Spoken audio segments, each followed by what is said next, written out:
My name is Raymond Tamby. I'm your news anchor, coming to you live from West Africa 2009. Welcome back to the Pan-African Nightly News, spitting and spinning nothing but truths on the ones and twos. Tonight's show will be a little different, so please excuse us as we are sharing our views with you. You see, oftentimes it seems that far too few people are aware of the things that our citizens do. From straight politicians planning hope renewed, to militant leaders and their AK-toting crews, to athletes repping their countries while getting battered and bruised, to religious extremists who continue having our people confused by taking sacred texts and preaching them but misconstrued. You see, tonight we'll be exposing the villains who are affecting the billions of people while steady still in the trillions, yet ripping dollars from citizens when they know that them dollars should have been sitting in the bank accounts of villagers filling them. And tonight we'll also describe the heroes that Africa claims, the kind of people around the world that are considered insane for caring about the people and reducing their pain by answering the pleas that they heard while their people are praying. For deliverance from pain, like the maimed and the lame.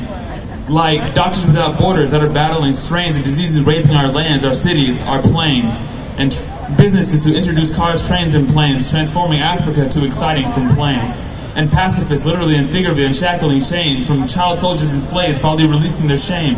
A shame that combined with their hearts so that they were one and the same, but now they're free and stay smiling like they're living in frames. Like Sirleaf and Barack, just to throw out some names. Our first story, wait, this just in, we're covering a health crisis. Laura on the scene will tell us the story as it rises. A disease leaving our people with blurred irises and eyelessness. Laura? Thank you, Raymond. Reporting to you live from the continent of Africa. As people, we're able to speak, we're able to move, we're able to feel, we're able to touch, we're able to see. But what if one day what you saw is gone and the world you once knew starts fading away, slowly? But surely not having the choice to choose between light or darkness. Losing the faces of loved ones, turning fear into madness, sadness, blackness. Feeling alone, being attacked by the villain of blindness, cataract. But do you need eyes to see what is truly occurring before you?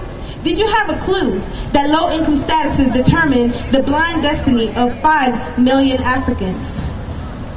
You may think this is true.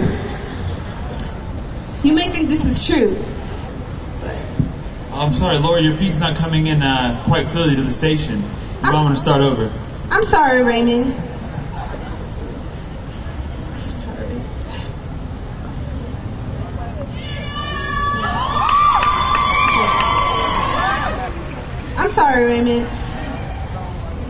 Did you have a clue that low-income statuses determine the blind destiny of 5 million Africans? Because it is true that in an African district of 1 million people, 5,000 are blind due to cataract.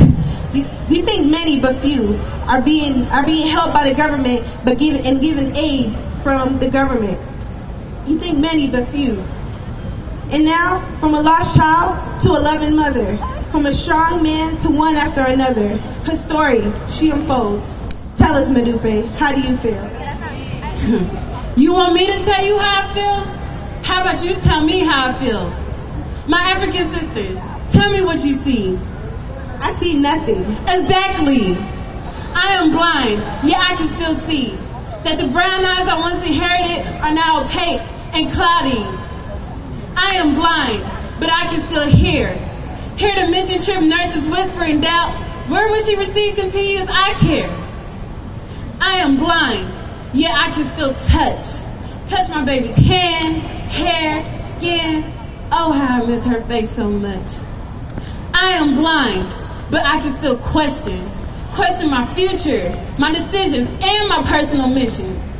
My mission is to tell you not to pity me, but do believe what poverty and healthcare has done to me. My mission is to represent the 6 million Africans behind scenes. Oh God, what have I done to forsake thee? Why now? I'm just 20. And me said, a la fille me. I am blind, yet I can still see that cataracts is the villain stripping life away from me. Africans, people, our people, being steadily attacked by villains.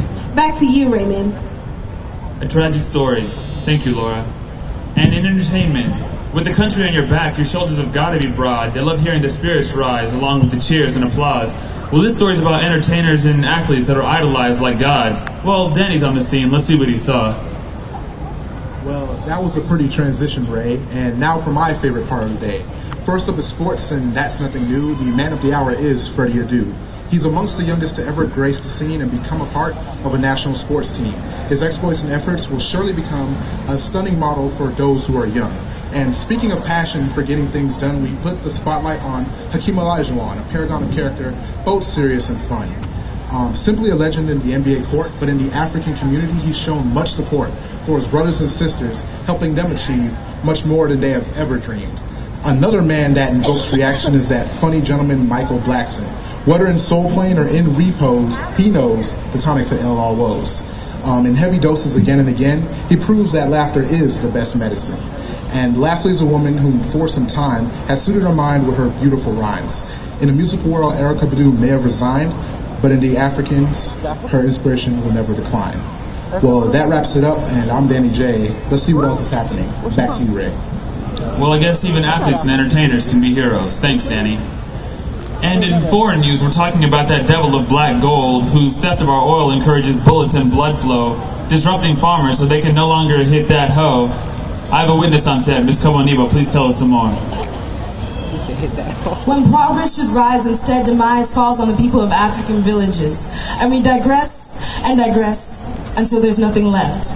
You see, our dilemma began when we optimistically sent an invitation that read, "Our land is rich in oil, black gold, and your country is lacking," or so we are told. I offer a deal that serves us both. We each need something. We're in the same boat. But hear me well, there must be no destruction. There will be no deal if you ignore my instruction. This is the space in which you may drill. Take only that and then you must leave. Man, woman, child, you must not kill. Take not by force what we freely give. And with a handshake and fingers crossed, we traded our oil, but at what cost? We woke to find our land defiled, marked with rigs that stretch for miles like chess pieces, clearly marking their deception. They fence us in as if to say, this is the space in which you may live. Stay in your place till our tanks are filled. They sucked our river of wealth dry. The lifeless earth still moans and cries, and through the rubble you can still hear the weak cries saying, "Ah, Iso! Ah, Iso! Kemi Emimo! Kemi Famo! Emio! And me. It's me. Or don't you recognize me in my humbled state? My esteemed village is now humbled to say thanks to a help that is toxic and villainous. A help that is forced and unwanted. A help guaranteed to take us back to where we started.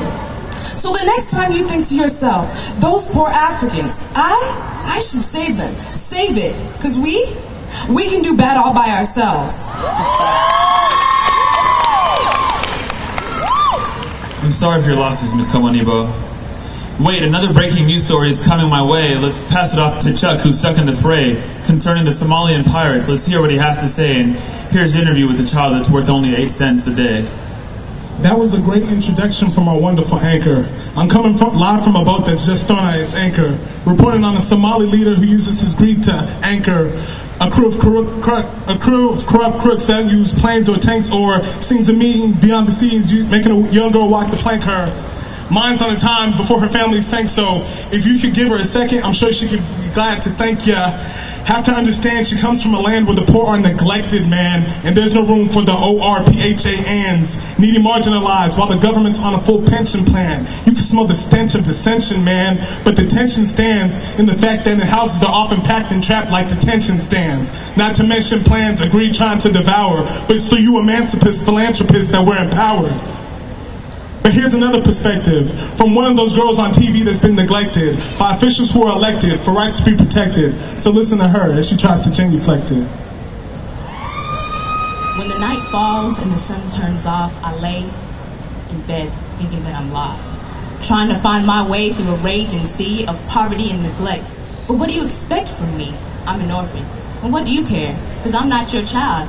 And do you care about my well-being? Or even if I smile? Or if I have clothes, some food, and a warm bath? If I have books, pencils, and paper, and money for a class?